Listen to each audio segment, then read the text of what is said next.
BackstageAxxess.com. We're here in Buffalo, New York at the Town Ballroom. We're Perttu from Apocalyptica. Perttu, man. How you doing, man?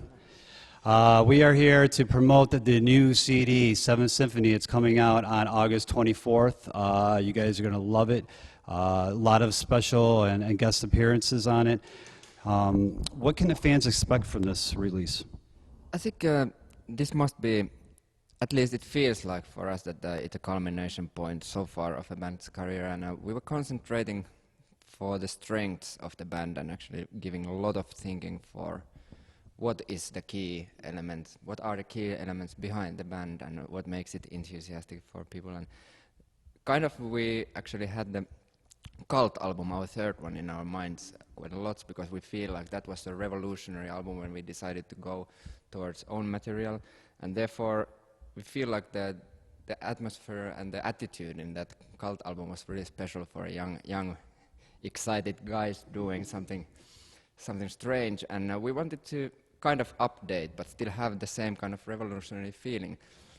Of course, now with the modernized sounds we have learned so much how to create stuff with cello, and it has been always like a pioneer work, kind of to search the limits and break the limits, of course.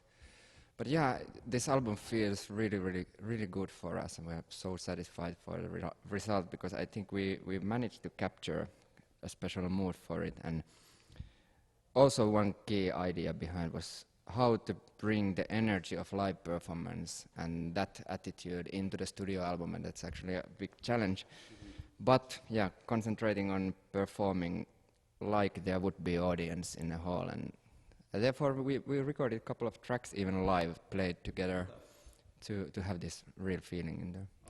Well, that was kind of like, you kind of answered my second question, the formula for this CD here. Did you guys like kind of follow Worlds Collide? You know, that came out a couple years ago. Did you guys want to keep that same formula? And you kind of said that you guys want to even go back even further than that. Yeah, I think we already achieved something with Worlds Collide, and definitely found like cool hit singles or these kind of things. So obviously we followed those trails, but especially in instrumental stuff, I think we went purpose towards probably even more complicated way of doing music and kind of more progressive stuff, and really to have those extremes as far from each other as possible. And because I think that's one of the coolest things in this band, that our instrument, it gives us the possibility to play, for example, completely classical music and still present it as something as Apocalyptica would be, and then our other extreme would be somewhere in a total thrash metal, and therefore actually we have a thrash metal vocalist even on the album, like Joe Duplandier of Gojira, really wonderful guy, wonderful sounding. So the contrast also with the vocal tracks, now we have 3 obvious singles with like Gavin Rossdale, Brent Smith of Shinedown, and Lazy of Flyleaf, especially the contrast between Flyleaf Girl and Duplantier doing next song Powerful Shouting. I think it's hilarious to have a possibility to have such an album where you still maintain the similar kind of feeling, and I think the tone of a cello unites everything, but still we can make a very interesting journey throughout all the different kind of music styles. And that's like, I like the fact that the playground is so wide. Your first single that was just released, Enemy, features Gavin Rossdale Bush, and you just named the other singers as well. How was it working with Gavin, and you guys also did a video for that? Actually, with Gavin, yeah, we have a already longer history, because '98, Apocalyptica made a remix for a Bush song. It was called Letting the Cable Sleep, beautiful one, and therefore, of course, now we made a lot of vocal songs last year in autumn, and basically had, of course, always there is like a bunch of singers who is in our minds, and then it's only a question of who is available or who doesn't have their own release at the moment and stuff. But So we gave actually the vocalists the choice that they would pick their favorite ones, and for example, Gavin felt kind of familiar with the End of Me immediately, and that was really natural to get the guy in there. I think he's doing an incredible job, because the song, we wanted to have a first single, yet not too much going away from like where people are used to hear us now, maybe with I Don't Care, which was pretty, I think, pretty decently played in the radios in here. So to somehow have a reminder of there, but I think also production-wise, the sounds, I think we went into other dimensions again.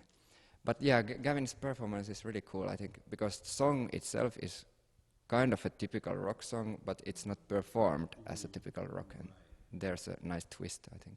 And like I said, you guys also did a video for that, and it just came out. You guys got it on your website. How did the video shoot go with Gavin? That was brilliant, and actually we had the funny idea for, or cool idea for all the videos, that we added this album cover artwork strongly in there, and actually this girl in here is like a main character of the story. And all of these 3 videos of the singles, they are following the same storyline. So basically, actually, we are introducing all the singers as storytellers or something, and which is then bind together with the story. It's, I don't know what is that. Expect the other 2 videos of the other 2 vocalists. So you talked about Lacey and who was I'm Brent from Shinedown, and it's all going to correlate and tie together. Yeah, it's a continuous story. It's kind of following the evolution of what happens to this creature in the album cover. I think it's a cool idea. The album is being released in a couple different packages, like with the cello, the bow package, and the string package. Can you elaborate a little bit, like what that includes, like what the fans are going to get with that?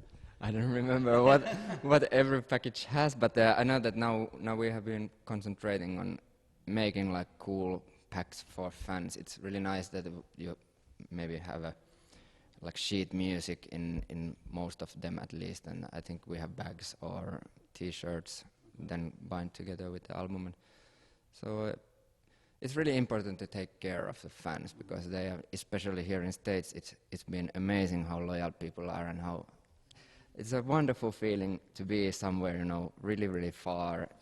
Scandinavia, a small country, you come to States, but still have this feeling that our mentality or something binds us together, and there is no difference in the hall, and everybody's enjoying the powerful music, so it's hilarious. When the fans come out and see your show, obviously you guys are playing here in Buffalo, then you go to Canada, and then you're going back over to Europe. How many new songs are you incorporating into the set? Now I think we have 3 new ones in a set, but of course we will begin the album touring in the States as well, and coming back after a month. August, September will be like almost a month tour in States, and we will actually tour heavily in States, because there will be another month before Christmas in the spring. So I would guess that in total we play like 80 shows in US. So, but it's wonderful to have this opportunity. Of course, it felt actually difficult to get the footstep in here, because it took us so long even to get the chance. And Birds Collide was basically the first album that was really properly released in here. So we have been officially existing since '96, and therefore kind of an old band already. So it's really, really cool to have like this new teenage and new excitement to play in a new cities for new audiences, and trying to convince them that this is still a cool thing, and you get a cool excitement out of that. You're a classically trained celloist, and you play with the Helsinki from Finland, because obviously you're Finnish, Helsinki Philharmonic. Do you still follow your former like band members, and are you still involved with the Philharmonic in any way? No, actually, I quit that job 5 years ago already, because there simply was no time anymore to combine everything. But if we are practicing, for example, personally, it's always classical music, and I began to play cello when I was 5, so long ago. And of course, that's such an important part of the musical way. But in this album, for example, there is this one song, Beautiful, where we aimed for as classical as possible and really forgetting everything from pop music. And it's really cool to have the possibility to bring that kind of music also to the ears of, for example, heavy metal listeners, and therefore spread all these different worlds. You also composed music for a video game called Max Payne 2, a few documentary films. Are you currently involved in any other side projects besides your band? Actually, there is one more of the same director's war movies coming that I have made a couple of soundtracks. I should find the time during the autumn, which will be difficult because of really heavy touring, but it's always exciting. And there is no possibility to do all the side projects that we are asked, for example, but always try to do and find a place for those exciting, for example, visits to other bands.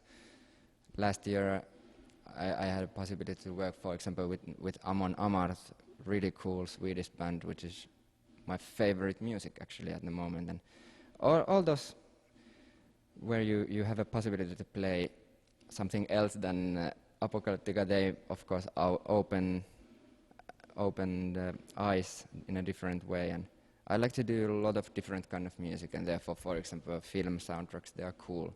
They can be so much different also comparing to Apocalyptica.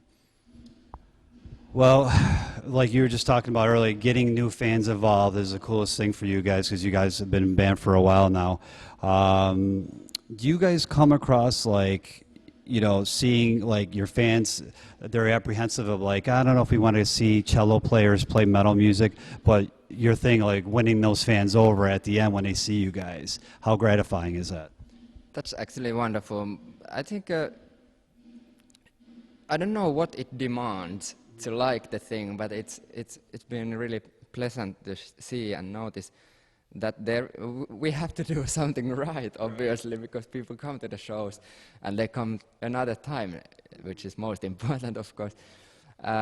So there must be something truly entertaining in the show, and probably I think it's mainly coming, I think, from our attitude that we are just like truly enjoying and having fun on a stage, and that's easy to adapt for a listener. And it's so funny to think ourselves, like for example 10 years ago when everything had to be so serious and it was only this death metal and anger. But now it's still the same, but of course the blink in the eye, and I think our positive feeling in the stage, that's something that people like. Well, wrapping up here, just go, rehash a little bit what you guys are going to be doing. You guys are going to be heavily touring, obviously, in support of 7th Symphony, but when can the fans expect you guys back to the States, and what's going to take you into 2010? I think now we have a wonderful situation that we have an album that all the tracks would be perfect for the live concert, so I'm sure that in a fall tour when we have released this one, more or less we will play the entire album and definitely at least as many songs as ever possible. But of course it's really cool, fun still to play, for example, the favorite Metallica tracks where everything began, and therefore I think the set which we play, it should be interesting because people can get involved with their, for example, singing Metallica songs. We have a touring singer with us now to make these singles to be performed the way that the people are used to hear them from a radio. He's a touring singer. He's a Finnish guy called Tippett Johnson, and he has been now with us this year. And I think he's doing great, like having for a couple of songs in a set. The singles we sang and performed as they are. And then of course the bunch of instrumental thrash music, which is always the coolest fun to just lose control with headbanging and all, so it should be. And actually, one of the funny elements was very interesting. We decided to put like a 15 minutes acoustical classical set in between the set, so really playing as a string quartet and no distortions, anything, just beautiful music. And so far fans have loved that one. because I think it also brings the show into a completely new level, and after that kind of little settle down, it's cool to have the final climax and powerful ending. So show should be, at least it's for us, really interesting and exciting. Well, come and check these guys out on the road. They're coming back to the States and over to Europe. They're going to be very shortly. Seventh Symphony is going to be released here in North America on the 24th. So definitely you want to check that out. And we want to thank Perttu for taking the time to talk to us today at BackstageAxxess.com. Check it out. Thanks a lot, man. Just a moment.